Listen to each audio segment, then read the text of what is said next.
Number 15. Hitmen.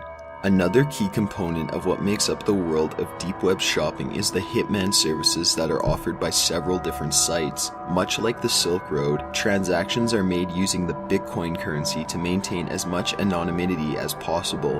One site offers an assassination in the US or Canada for $10,000 and one in Europe for $12,000. Although commonly prices range depending on the person you're looking to kill. These hitmen for hire often sell their services stating that a regular person is $10,000 while a political official or public figure is $100,000 or more depending on their importance. It's strange to think that one human's life has more monetary value than another's, but it's a cold truth in the world of murder for cash. Some sites seem to offer others the chance to profit from their killings by allowing users to bet on when a victim will die by putting money in a pool. The closest guess wins. There are apparently different types of hitmen that you can hire, ranging from cold-blooded, the torturers, and the humane. All titles are pretty self-explanatory, and seeing as this is a business, it makes sense to have a different approach than your competitors. It has been estimated that a mere 15.9% of deep web hired hitmen have been caught. Some hitmen claim to have been in business for over 7 years, meaning they've been killing and cashing in for that long without ever being caught. And just imagine how many are offering their services. Number 14. The deep web is a recruiting tool. Cicada 3301 is a name given to a secret organization that have on 3 different occasions published a set of complex puzzles to allegedly recruit highly intelligent individuals. While these puzzles have been posted on many different platforms and shared from there on, it's claimed that the deep web is where most of the clues lay. The first puzzle was published in January 2012 and lasted about a month. The puzzles focused heavily on data security, cryptography, and steganography. In February of that same year, Cicada made a post on 4chan stating, "We have now found the individuals we sought. Thus our month-long journey ends." People have made claims that on other sites, some of which were in the deep web, these Cicada leaders posted a congratulations to the winners and explained that their organization was focused on researching and developing techniques to aid the ideas we advocate: liberty, privacy, and security. This is one of the many reasons that people believe the government actually uses the deep web as means to recruit individuals for secret agencies. Many people who tried to crack the codes published by Cicada claimed that not even their best decoding software could get the job done. The US would be interested in people that are able to crack such codes for their own cracking needs, such as messages sent amongst terrorist groups, and for accessing anonymous information posted online in relation to crime. They could also use these experts to secure their own codes and be sure they're undecodable by the common citizen. Number 13. Malware can easily be obtained. This should come as a warning to anyone wanting to explore the deep web. Aside from all the illegal activities and possible jail time, malware can be obtained easier than a common cold. A JavaScript exploit can be used to upload malware into the user's computer, meaning a keylogger can be installed without your knowledge and your passwords will be compromised. This means not only information to your Facebook and Twitter, but more severe information like credit card numbers, bank account numbers, and even personal information such as full name and address. One of the most famous malware used on the surface web, which is also making its debut down in the deep web, is called the Citadel Trojan. While it is capable of being used to carry out many malicious and criminal tasks, it is often used to steal banking information by man-in-the-browser keystroke logging and form grabbing. It is also used to install the CryptoLocker ransomware. However, this vicious malware is just a popular example of the different types available down in the deep web. There are plenty of malwares that people haven't even heard of yet. This is a main reason so many people suggest not to visit the deep web. Number 12. The size of the deep web. When it comes to the internet, many people like to explain it as being in layers, with the web we use in our daily lives being the very top layer of it all. Facebook, YouTube, and Google are all basic top layer sites. Even those strange porn sites that seem like they don't belong on the web are only the tip of the iceberg. A study done by the University of California, Berkeley in 2001 came to the conclusion that the deep web is about 7.5 petabytes large. That's 7,500 gigabytes. A mere 2 years later, in 2003, that amount of information increased to 91,850 petabytes. Furthermore, the deep web is estimated to account for about 96% of all content on the internet, while the top layer is only about 4%. That's about 1 billion pages on the regular web versus about 550 billion on the deep web. So to sum it all up, the deep web is about 500 times larger than the regular web. That being said, if you think the cannibals, child porn, and murder are scary, just take a second to think about all the sites lost in the deep web that no one has stumbled upon or reported yet. Number 11. Silk Road transactions. The deep web is full of different types of black markets. You can find everything from heroin and illegal weapons to pretzels and baby spirits. However, the most popular of all the black markets out there is the Silk Road. The website was launched in February 2011 after a 6-month development period. The Silk Road mostly sells drugs, and its most popular item is weed, of course. In February 2011, it was found that the Silk Road had made about $15 million worth of transactions, with that amount doubling or tripling over a 12-month period. These figures are equivalent to roughly $1.2 billion in revenue and $79.8 million in commissions at current Bitcoin exchange rates. According to information provided by users when registering, 30% of sales were from the United States, 27% chose to be undeclared, and beyond that, in order from highest to lowest, the United Kingdom, Australia, Germany, Canada, Sweden, France, Russia, Italy, and the Netherlands. During a 60-day period, there are over 1,200,000 messages sent over Silk Road's secure messaging features. The Silk Road has been shut down by special projects aimed to lower black market sales about 4 times, yet each time it comes back with a new name and even more sales. Number 10. The deep web helped the government. In August 2013, the US government intercepted messages being sent amongst senior Al-Qaeda officials that discussed US embassies as their targets. This alerted the US government and gave them time to react.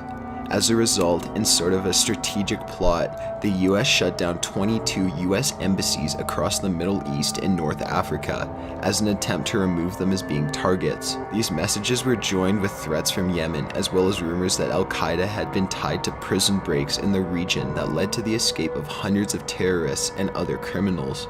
The messages were being sent through some sort of special outlet on the deep web, basically an anonymous email service, similar to Hotmail but without the IP.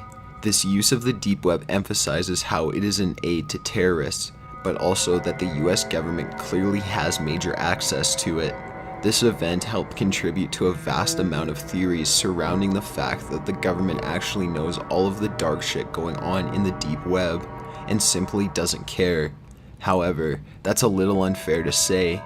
Every time the US does manage to shut down a site, it just pops back up a few months later.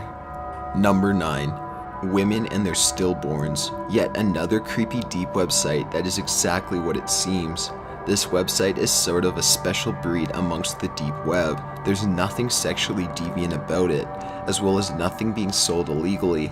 This site is where women share photos of their stillborn children because they can't deal with the pain, and they are using it as an outlet to find other women going through the same thing. Although it's pretty creepy to think of the photo gallery filled with photos of dead fetuses, this is a very hard thing for a woman to go through, and this is actually a pretty healthy way of coping. While there is a site much like this available on the surface web, there's something that is said to be a little more haunting available on the deep web, which includes home video footage of women giving birth to their stillborns. Again, the site seems to have no sexual connotation attached to it, nothing more than mothers looking for a place to grieve. Number 8. Journalists use the deep web. Although to members of more free societies, the deep web seems like an underground railroad for drugs and gross fetishes, it is actually useful for much more important things around the world. In countries with very heavy censorship or internet laws, like North Korea and Saudi Arabia, the reporters and journalists use the deep web to research what's going on in other parts of the world, as well as to exchange information amongst each other. These journalists and even government officials can use the deep web to access basic everyday news of what is going on that may affect their own country. They usually report such information to others in their profession, or if possible to the people of their own country. The deep web also offers anonymous email services that many of these reporters use in order to communicate with others doing the same research, and even with citizens from freer countries to obtain information. It seems unlikely that a North Korean journalist may email a random person surfing the web just to say, "Hey, how's your country?" But it's the deep web, and stranger things have happened. Number 7. Currency. Since the deep web offers a variety of products that we can't pick up at our local store, a special kind of currency must be used. You, unfortunately, can't use cash, check, or credit to buy drugs and illegal weapons. The deep web operates on a totally different currency known as Bitcoin. Bitcoin is a peer-to-peer system released in 2009 that allows users to either mine this internet currency or to use it as online money. One full Bitcoin equals about $255 US and 230 euros. The deep web uses this form of payment because, well, Bitcoin does not assure complete anonymity. It is much safer than exchanging any sort of account information. This offers both the seller and the buyer protection from the law, as well as from fraud or getting ripped off. Number 6.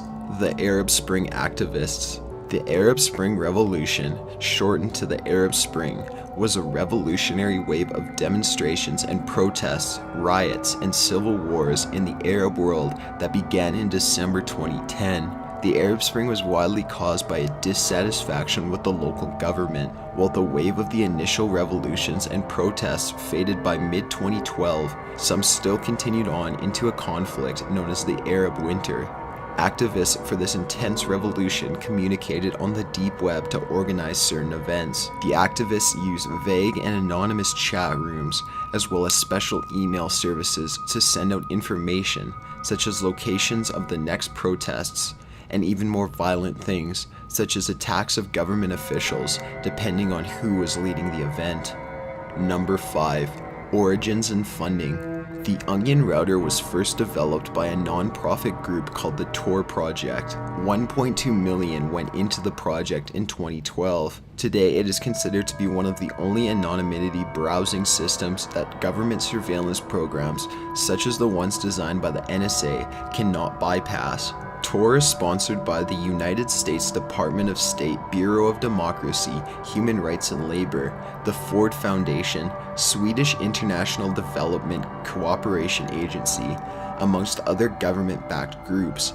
In fact, most of these government-backed groups are still listed on Tor's site under active sponsors in 2015. The U.S. Department of State Bureau of Democracy, Human Rights and Labor is a special unity of the U.S. government dedicated to promoting freedom and democracy and protecting human rights around the world, and is actually under agreement to continue funding until 2016. Things like this, along with puzzles, scavenger hunts, and a general disregard of all the illegal happenings on the deep web, have led to a huge conspiracy theory that the US government is in control of the deep web. This is partially true considering that some politicians use the deep web to communicate about scandals and plans. However, that larger conspiracies that the US keeps the red rooms open in order to secure a balance of good and evil in the world seems a little more far-fetched. However, with all that has come up, there's no doubt that the US knows exactly what is going on in all of the darkest parts of the deep web, and has simply chosen to do little to nothing about it. Number 4. Cannibal sites. Just like black market sales sites, the deep web also seems to be booming with cannibalistic sites. Everything from cannibal chat rooms to cookbooks, you can find it on the deep web. There are sites that are as simple as discussing things such as the user's first time eating human flesh. However, there are other sites where people can actually volunteer to be eaten, or to meet with a fellow cannibal and eat each other. While most of the people offering themselves to do it is for fetish reasons, many of them actually do it for money. There have been stories spread across the web about how people on the deep web will offer themselves up as a meal for a flesh-hungry cannibal in order to have money left for their family. While the exact details about this are unknown, it's assumable that the cannibals hands the money over to the family before devouring the sacrifice. The whole thing comes off as completely medieval. Number 3. Security blogger framed. In August 2013, internet security journalist Brian Krebs was sent a package of heroin in order to frame him for a drugs charge. This all came about when Krebs attempted to expose a deep web Russian credit card fraudster, or Carter. Krebs had created a certain hate for himself amongst the black market community, which helped the Carter, who goes by Fly, to raise bitcoins to order a gram of heroin off the Silk Road and have it sent to Krebs' home. Fly also made a tip to the police, posing as Krebs' neighbor. However, Krebs was one step ahead of them and had already seen Fly's threat about his plans, and was able to prevent any trouble from stirring. Krebs had grown used to such attacks, as he was once a victim of swatting, which is an attack method used by cyber criminals, in which they make a fake distress call from your address. This leads to SWAT teams swarming your home and threatening you. The SWAT attack happened in March of 2013. A SWAT team was called to his home by hackers who apparently took offense at his investigations into various online hacking organizations. Fly, the Carter, was interviewed and said that his main reason for the attack was because Krebs had a tendency to try and popularize carding, although most carders in the community prefer to keep it a secret so that no more people try to become carders, because clearly the less carders the better for both victims and criminals. Number 2. Hidden Wiki. If the deep web had a homepage, it would be the Hidden Wiki. It operates much like our everyday wikis. Anyone can anonymously edit the pages after registering on the site. The main page serves as a directory of links to other .onion sites, although this wiki is visible on the surface web and lists links to deep websites. They still cannot be accessed without the Tor browser. The first version of the Hidden Wiki was founded sometime before October 2011, and at some point prior to August 2013, the site was hosted on Freedom Hosting, which is another engine used to search the dark web. In March 2014, the site and its domain was hacked and redirected to Doxbin. Following this event, the content began to be mirrored to more locations. Number 1. Mariana's Web. The past year has seemed to be filled with more and more information being released about the deep web, and while it can be a useful place to buy your month's supply of weed, or to help a country lead a revolution, it also has its terrifying side full of rape, murder, and satanic video games. If you think the scary side of the deep web is as bad as it gets, you're sadly mistaken. In recent years, another layer of the deep web has been reported. Mariana's Web is the umbrella of all the terrifying things available on the deep web. While the deep web seems to have a variety of things, including things that are not harmless at all, Mariana's Web seems to only have malicious content. Mariana's Web is named after Mariana's Trench, the deepest part of the ocean, and that's exactly what it is. It's allegedly as deep as the web goes. While very few people have ventured to such a dark place, it is said to have the worst child porn and gore available.